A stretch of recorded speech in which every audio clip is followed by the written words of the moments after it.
today we're gonna make ghee, the usual traditional method on stovetop.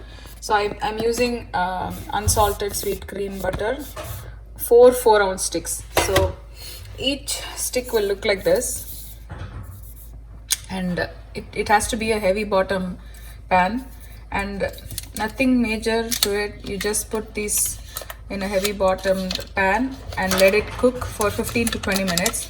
I have never timed it. Usually it's based on the consistency that's going to come. So see, once you add it to a hot once you add it to a heavy bottomed pan, it will start melting and you will see white foam showing up to the top. I'm adding all the 4 in here. Just keep an eye, let it completely melt on medium high, and we will reduce the flame to, so now it's on medium high, and then after 10 minutes I'll reduce it to medium low, and then I'll show you how and when we are supposed to stop. So I'll put it back on medium high and look at this. So it will be more of a milky consistency.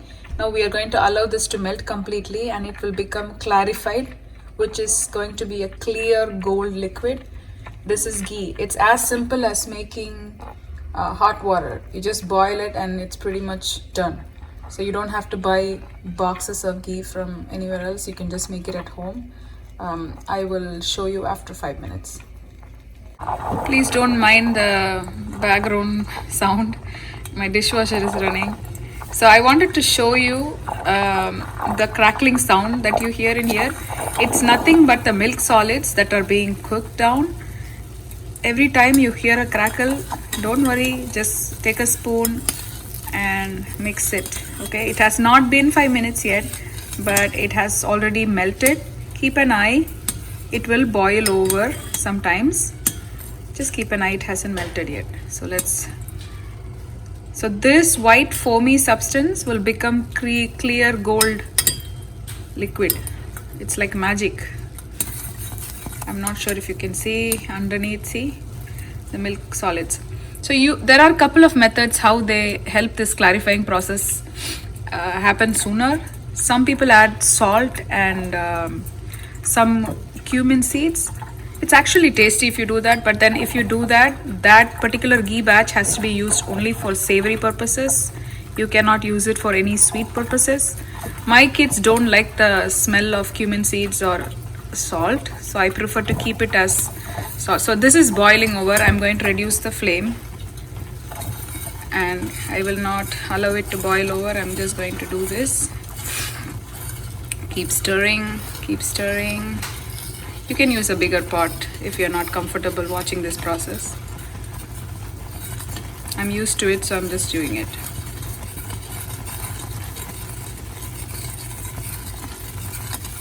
So actually, when you use a bigger pot, you don't have to do this actually. You can let it boil over. See, it's changing color. Now, it took actually around 4 minutes for it to start boiling. I'm going to allow this to clarify itself. I'll come back to you in a few minutes. In the meantime, save this spoon on a dry plate.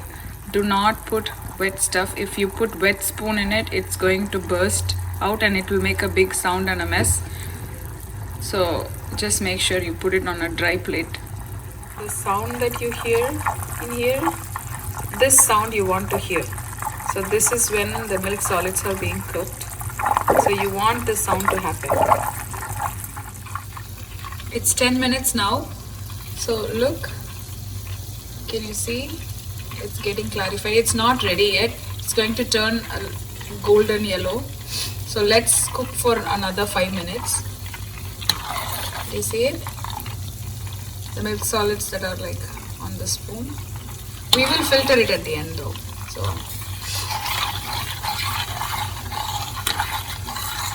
pure goodness.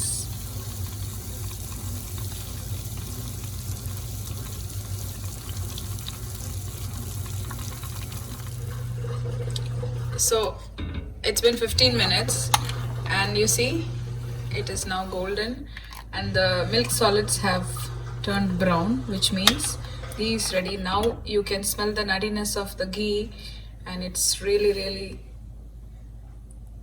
sweet smelling. At this point is when you have to add salt or cumin seeds or curry leaves, whatever you like at this point. I don't like anything, I just like it plain, so I'm going to keep it like this. We have to strain it now, so let me show you how to do that. In the meantime, you want to use a stainless steel or a glass container to store it. You can refrigerate it or just leave it as is on countertop, but you have to finish it sooner if you leave it outside. You must use a stainless steel filter, otherwise it's too hot. You don't want to put it through a different material. So I'm going to just slowly pour it in.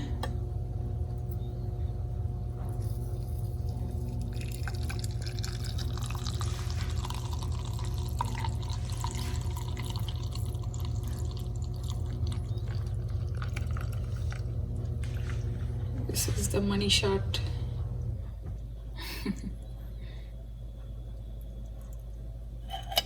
So if you see, I have a little bit left in the pot, and then it did not yield a lot. It's probably like 8 to 10 ounces of ghee, and you see the golden color. I'm not sure if you can see the golden color. To show you the color, I'm gonna just pour a little bit inside the glass jar.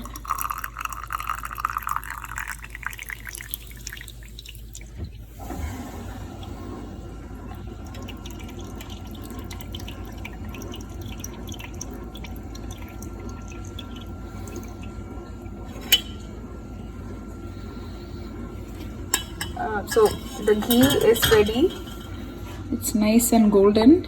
I have the other batch inside the stainless steel container. We can use this on rice, roti, on anything possible. A spoon of ghee every day is actually good for health. It's good fat. That's what's in it. So try to make ghee at home. Save some money. You don't have to spend a whole lot to make ghee. And look at this golden goodness. It smells so good. And what we usually do at home is, you know, the pot after we're done, there are some burnt bits, so you add some rice and a pinch of salt to it and mix it and eat. That is golden. That is so tasty. You cannot equate it to anything else. This is so nice. And look at so do not close it.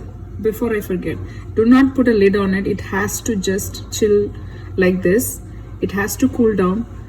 If you put a lid on it, it's going to sweat and then the water will fall inside. And every time you use this ghee, use a clean fresh spoon to scoop out and then close it and leave it on the counter. And I think in winter it will stay for at least 3 to 4 weeks as is on the counter, and in the fridge you can put it for maybe 2-3 months, but it doesn't last that long in our house. So good luck. So try to make this at home. Let me know how it turns out. It just took me less than 15 minutes to finish this, from frozen block of butter, a cold frozen block of butter, to golden delicious ghee. Thank you for watching. Keep watching for more videos and have a fantastic new year. Thank you.